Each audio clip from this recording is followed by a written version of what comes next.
Hey up guys, I hope you're all alright. It's Farmer Daily at Cannon Hall Farm, and today is a very exciting day as always because we are going to see finally what's behind door number 3.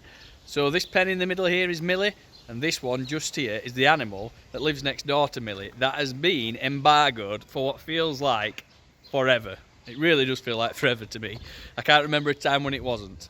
So we're going to go in and see it. Now, if you've been watching the TV, you may have already seen this little animal, but we need a proper introduction video as always. So let's go see what's behind door number 3.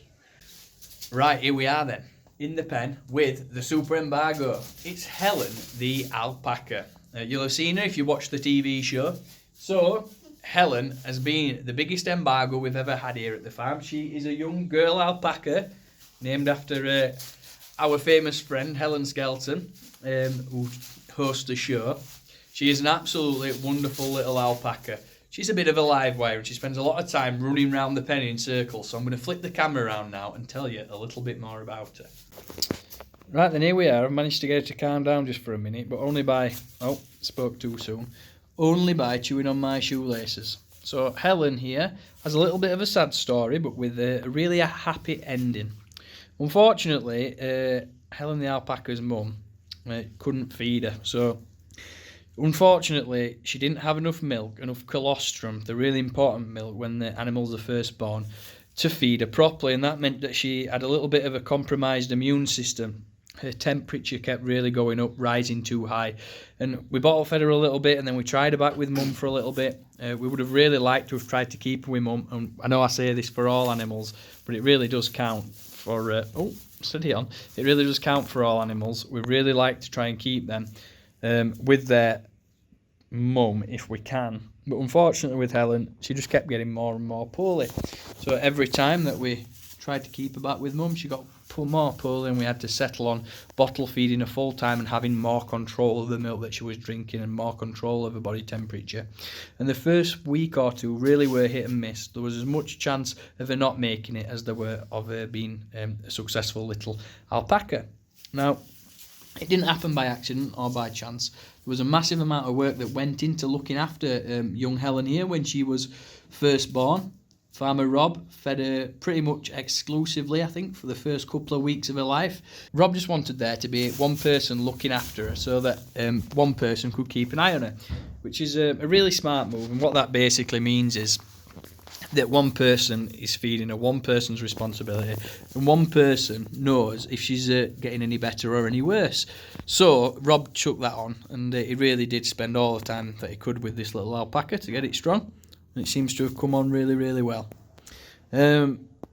Eventually, we are hoping that Helen the alpaca here may be able to go back with the other alpacas. That's definitely not unheard of.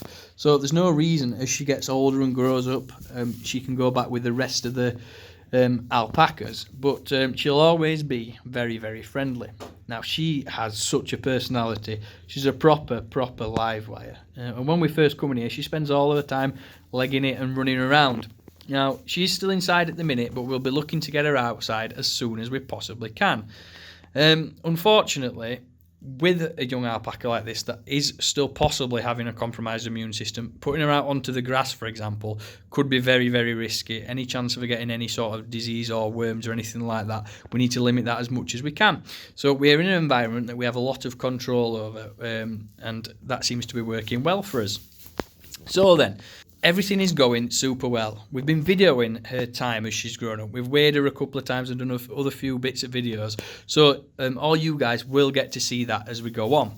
Although we couldn't show you it at the time, you'll get to see the first few weeks of Helen's life on video.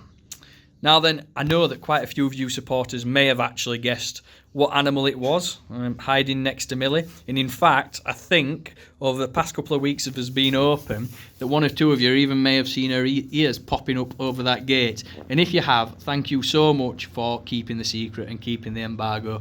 We like to think it's a big part of what we do. We think it's a lot of fun for everyone.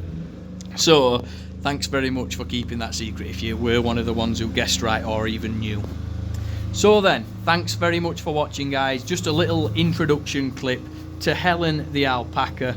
She really is a wonderful little animal, a real character, and we couldn't be happier to have her. So if you've enjoyed it, don't forget to give us a like, give us a share, and it's goodbye from me, and it's definitely goodbye from Helen. See you later, guys. Bye.